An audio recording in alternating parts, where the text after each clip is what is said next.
Bueno, en los dos siguientes temas vamos a hablar del enlace químico. En el tema 3 vamos a estudiar el enlace iónico y el enlace metálico. En el tema 4, el enlace covalente. En el enlace iónico vamos a estudiar lo que es el ciclo de von Haber y ecuación de Born-Landé para ver qué significa esto del enlace iónico.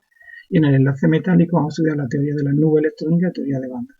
Pero antes de comenzar a ver cómo se dan esos enlaces, qué propiedades pueden tener, vamos a comprobar por qué se unen esos átomos. Vamos a estudiar cómo se unen. Bueno, se van a unir por fuerzas electrostáticas, interacciones electrostáticas. Esa fuerza de interacción que se produce entre esos átomos es lo que nosotros vamos a llamar enlace químico. Es decir, dos átomos en realidad se van a acercar, se va a producir un solapamiento de esos orbitales y se tendrá que dar una situación de mínima energía. Cuando se produzca esa, habrá una máxima estabilidad y se produce el enlace químico. Claro, esa mínima energía se dará a una distancia de enlace concreta. Si vemos la gráfica de energía frente a distancia entre los átomos, distancia internuclear, vemos que aquí al principio, observar, tenemos los dos átomos separados. Se van acercando y se va a producir un solapamiento orbital, que sería aquí. Si ese solapamiento orbital es una interacción electrostática para conseguir una mínima energía, se estabiliza la molécula y se dará la unión. ¿Hasta cuándo se podrán acercar esos átomos? Si siguen acercándose ya pasaríamos esta zona de aquí, esta parte de la gráfica. Pero ¿qué sucede? Se han acercado tanto que ahora ya los núcleos lo que producen es una repulsión. Por lo tanto, no se dará. Es decir, la molécula se formará cuando esté en este estado de mínima energía. ¿De acuerdo? Bueno, aquí podéis observar qué es lo que ocurre cuando un átomo de neón se acerca a otro átomo de neón. Este está fijo y este. Fijaros, las fuerzas son fuerzas, en este caso, cuando va hacia la izquierda, son atractivas. Aquí se ven los dibujos de las flechitas. Alcanza el mínimo de energía, pero como son dos átomos estables, se producirá la repulsión. ¿De acuerdo? Vamos a verlo un poquito más manual. Si observáis, voy acercando y conforme se acerca se produce la repulsión. Estaríamos en esta zona de la gráfica. Esto sucede con el neón, ya que es un gas noble y por lo tanto ya estable. Vamos a cambiar, vamos a colocar el oxígeno. En el oxígeno, como podéis comprobar, la energía mínima ha bajado, por lo tanto esta molécula sí que se va a formar, es decir, dos átomos de oxígeno se van a poder unir. Vamos a dejar a ver cómo funciona. Se van acercando, se atraen y vuelven, es decir, se puede formar la molécula, vamos a verlo, se puede formar aquí una fuerza de atracción, van al estado de mínima energía y ahí ya una vez que pasamos ese mínimo iría la repulsión, que por eso son las flechas. Pero ¿qué ocurre? Como son dos átomos que necesitan dos electrones para obtener la configuración de gas noble, pueden compartirlo y formar un enlace. Bueno, ya hemos explicado en qué consiste esta gráfica. Los átomos separados se van a atraer ya que el núcleo, carga positiva de un átomo, atraerá los electrones del otro hasta una distancia donde se producirá la mínima energía del sistema. Se formará, por lo tanto, una molécula.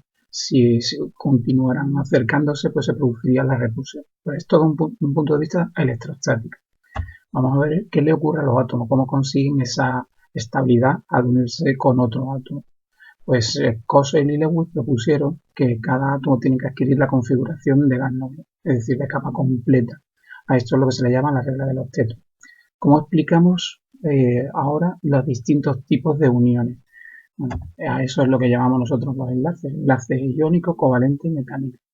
Bueno, el enlace iónico se produce cuando los elementos tienen entre ellos una gran diferencia de electronegatividad, es decir, uno gana el electrón, tiene tendencia a llevarse, y el otro tiene tendencia a cederlo. Aquí tenemos un compuesto iónico, el sodio tiene tendencia a ceder el electrón, el cloro a ganarlo, compuesto iónico. Otra forma de explicar esas uniones son los enlaces covalentes. Aquí los dos átomos tienen electronegatividades altas y muy parecidas. He puesto los átomos de bromo. ¿Cómo podrán formar el enlace? Pues compartiendo electrones. Comparte electrones. ¿De acuerdo? Y por último, el enlace metálico. El enlace metálico lo explica, pues cada átomo metálico cede los electrones para convertirse ahí en una nube. Estos serían los cationes y los electrones pertenecen a toda a toda esa cantidad de átomos, de núcleos positivos, ¿de acuerdo? Se le llama nube electrónica. Bueno, en este tema hemos dicho que solo vamos a estudiar el enlace iónico y el metálico. Vamos a comenzar a explicarlo en qué consiste el enlace iónico, más detenidamente. El enlace iónico se produce por elementos que tengan una gran diferencia de electronegatividad. Esto es muy importante. Se dará una transferencia neta de los electrones. La unión es, por tanto, una interacción electrostática. Se da la unión porque hay cargas positivas y cargas negativas que se atraen. ¿Qué van a formar? Van a formar lo que llamamos un cristal. ¿De acuerdo? Ese cristal va a mantener las propiedades individuales de los iones, tanto ópticas como magnéticas, y además las que se puedan obtener por la unión de estos distintos iones, del catión y del anión. Estos iones, el catión y el anión, yo he puesto aquí el sodio y el cloro, van a formar lo que se llaman unas estructuras cristalinas, o redes o celdillas unidas. ¿Cómo son esas estructuras? Estos son distintos tipos de estructuras cristalinas. He puesto una más importante, la del cloruro de sodio, y vemos que cada catión sodio se rodea de un número determinado de aniones cloro. El número que se rodea uno de otro es lo que llamamos índice de coordinación, índice o número de coordinación. Por ejemplo, en el cloruro de sodio, el sodio se rodea de 6. Si observáis, el azul se rodea de 6 amarillos, 1, 2, 3, 4, 5 y 6. Y el cloro en este caso igual. Es un tipo de celdilla, un tipo de red. El calcio, la fórmula es CaF2. Fijaros, el calcio se rodea de 8 átomos de flúor, ¿de acuerdo? Que sería esta de aquí. Y el flúor se rodea de 4 átomos de calcio. Esto es lo que se llama la red cristalina. Vamos a ver cómo se podría representar la reacción. Si observáis, con un punto, es decir, con el diagrama de Lewis. El sodio cederá su electrón al cloro, quedará positivo, y el cloro lo ganará, quedará negativo. Se conseguirán estas configuraciones electrónicas y habrá una interacción electrostática entre ellos. Tenemos que explicar cómo se puede formar ese enlace. Mediante energía tiene que adquirir un estado de mínima energía. ¿Qué ocurre? Si tenemos en cuenta solo la energía de ionización, que es la energía que hay que aportar al sodio para arrancarle un electrón, y la afinidad electrónica, que es la energía que cede el átomo en estado gaseoso y fundamental para adquirir un electrón, vemos que el balance me sale positivo. Conclusión, esto no se podría formar. Entonces, tendremos que buscar algunas otras teorías que nos expliquen la formación del enlace cloruro con el cloro con el sodio, el cloruro de sodio. ¿De acuerdo? ¿Cuáles son esas teorías? Bueno, pues hay dos. Nosotros vamos a estudiar dos. El ciclo de von Haber y la ecuación de Born-Landes.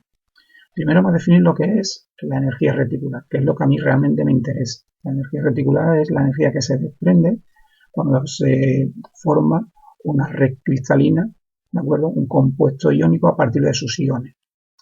Esto hay que justificarlo termodinámicamente, es decir, ese valor energético tiene que ser negativo. Si es positivo no se formaría la red. Y cuanto más negativo sea, la red está más fuertemente unida. Sus puntos de fusión o ebullición van a ir aumentando. ¿Cómo lo vamos a hacer? Bueno, vamos a estudiar un caso concreto. Voy a estudiar el cloruro de sodio. Voy a poner este ejemplo. Tenemos que colocar primero la reacción que se va a producir y los elementos su estado de agregación. Tenemos que saber el estado de agregación de cada elemento. Entonces, recordamos, en la tabla periódica, quitamos las bases nobles, hay 5 bases. El hidrógeno a temperatura ambiente, ojo, hidrógeno, nitrógeno, oxígeno, flúor y cloro. 2 líquidos, el bromo y el mercurio. Los demás, estado sólido. El sodio, estado sólido. El cloro, gas. El cloro es una molécula y necesito la mitad. Bueno, ¿cuáles son las reacciones que se van a producir? Pues primero, la energía de sublimación tenemos que llevarlo a estado gaseoso, aportamos una energía, tenemos que arrancarle un electrón, energía de ionización. Al cloro, ¿qué tenemos que hacer? Disociarlo, aquí tengo moléculas de cloro y yo necesito solo un átomo para formar el cloruro de sodio. Lo tenemos que disociar. Se llama energía de disociación. Tenemos que arrancarle un electrón, afinidad electrónica. Esto, cuando ya están positivo y negativo, debe desprender una cantidad de energía, que es la energía reticular. Si fuera positiva, no se formaría la red cristalina, el compuesto iónico. Tiene que ser negativo. Bueno, aquí he puesto un poco el balance como yo lo hago en clase. El sodio sólido, ya digo que esto tenemos que escribirlo nosotros, entalpía de sublimación, pasamos a gas, primera energía de ionización, pasamos a catión. Ya lo tengo en gas, ya lo tengo para que pueda reaccionar. Cloro, lo disociamos. Como está en estado gaseoso no tengo que hacer nada. Si estuviera en estado líquido o sólido tendría que añadirle una entalpía de estas características. La afinidad electrónica, que es para que capte un electrón, y la energía reticular. Bueno, pues el balance energético nos dice que la entalpía de formación del cloruro de sodio en estado sólido para formación 1 mol. Por eso pongo de un cerito, que eso significa estándar, 1 mol. Va a ser igual a toda la suma de todas estas energías. Bueno,